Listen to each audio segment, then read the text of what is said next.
mind, can you walk me through how you typically maintain your organization risk register? How do you maintain it? What's the strategy for your organization? So the Yeah. strategy behind that is that because I get a lot of uh, notifications from different sources. It could be internal auditors, it could come from external auditors, it could come from other GRC members, it could also come from departments within the organizations, and also from auditors. So the first thing I do once I get those notifications is to identify who are the actual actors within that notification. If I see names, if I see publications or maybe documentation within the notification, just to familiarize myself with those people that are in that notification. Once I get that, I will then review the notification. I then start to gather data or information that I need to be able to actually understand what that notification is talking about, what the threat is all about. I will gather all that information for myself. And once I gather all the information, I will start to put all that information in our log, in our database, in our Risk Register database. So I Okay. would make sure I describe it efficiently and accurately, update it on a regular basis if I get other updates, and then start to talk to those people that were mentioned, whether in the email that I got, or whether in the notification that I received, or whether by talking to them. So as I said earlier on, these notifications come through different sources. So what I do is to talk to them, try and understand exactly what is going on within their department or Okay. within their How area. do you typically handle risk escalation? So, you find a critical risk that you have to put in the registry, but it's critical to the business. How do you typically handle such an event? I think one of the essential things to that is to communicate. Communication is very, very important. I need to communicate that to my line manager and or to my CISA. Once I get that, and then communicate that to the risk owners as well. Those who are working in that department where that risk was discovered, I will make sure I speak to them and also talk to them about the impact of the risk as well. All right, got it.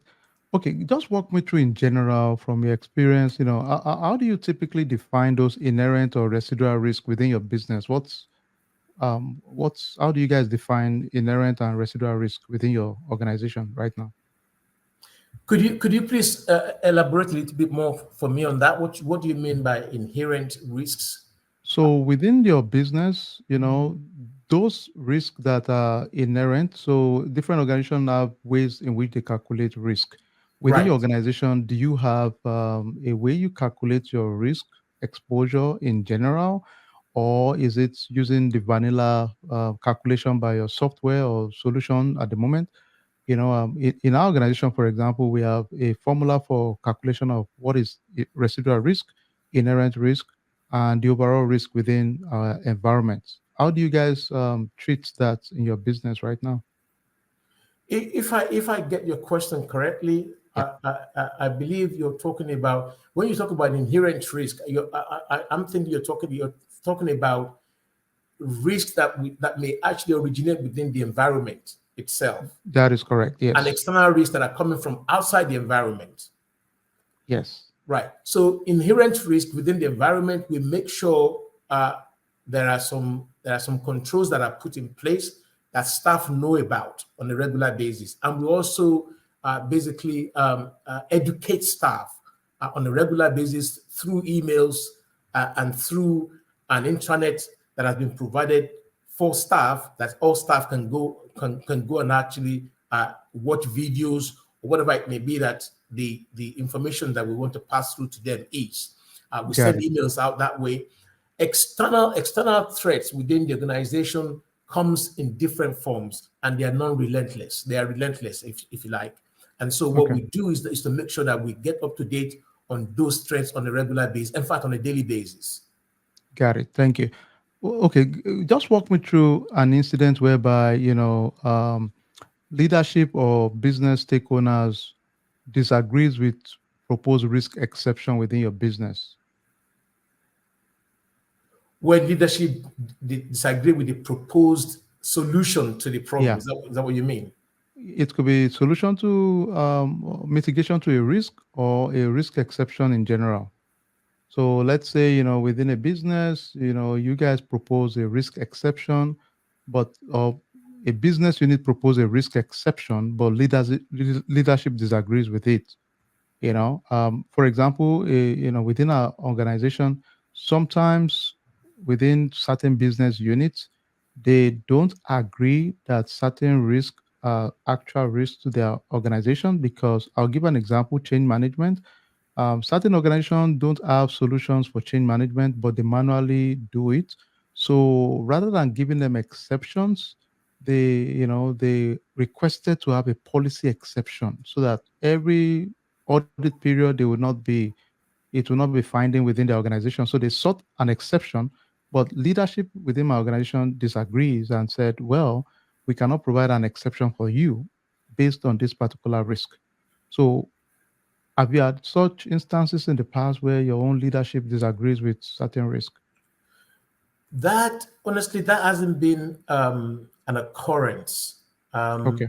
To be honest with you, that hasn't been an occurrence. The only time that I can say that I experienced something of that sort is when we were working on the process flow of the last environment that I was in. They were trying to improve their process flow, and what we realized in that environment was that some of the state attorneys were not assistant state attorneys that were Yeah. doing similar jobs. They had in this environment, they had about 30 assistant state attorneys who work for the legal department within this particular organization, and they're all doing the same thing basically, Okay. but they're all doing it differently. So if you call assistant state attorney A and ask them to take you through their process of what they do on a daily basis, they will take you through this rigmarole of steps and processes that they do or they follow to do their Yeah. job. And if you call assistant state attorney B doing the same thing, they will take you through a different process as well. But at the end of the day, they all arrive at the same junction. But the process that they use are totally different. And some of those Okay. processes are done outside the business. And Okay. and this is what and we proposed a solution where everyone does the same thing, goes through the same process, and that's the only sort of experience that I can tell you that I encountered. Okay. Got it. Got it. All right. Let me also just to wrap this up a little bit. The other thing I wanted to kind of understand from you, if you don't mind shedding some additional light to this, is um, you mentioned earlier on that you had some, you've worked on a lot of risk in different domain areas. How do you identify and manage different dependencies and correlation among different risk within a risk register? So sometimes you might have dependencies. How do you juggle those dependencies around risk? I think the NIST 853 framework provides um, uh, so for example, if you're dealing with some risk, there are risks that can also develop when you're trying to mitigate a particular risk, right? Now, I believe that the NIST 853 controls actually helps you in that regard to go and look at the fine letters behind those controls. And those are the controls that you use to mitigate those risks that may Got it. pop up. Okay. So you rely mostly on 853 to help you to be consistent with the risk you identify. Absolutely. Okay. Got it. That's fair enough.